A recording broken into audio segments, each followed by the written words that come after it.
Narakeet helps you create narrated videos quickly. You can now automatically hide parts of images or videos. This is useful for screencasts where you don't want to show sensitive information.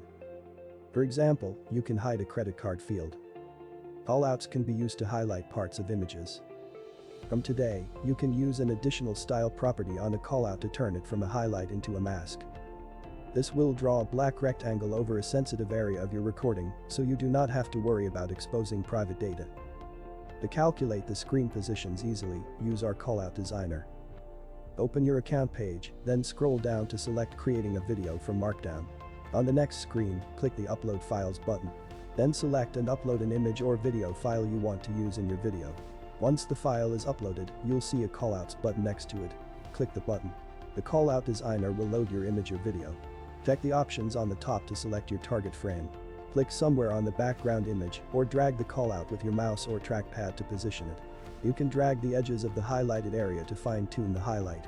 Once you are done, scroll down to the bottom of the callout designer to see the code for Narakeet video scripting. To create text-to-speech videos and audio files with more than 600 voices in 90 languages, check out narakeet.com.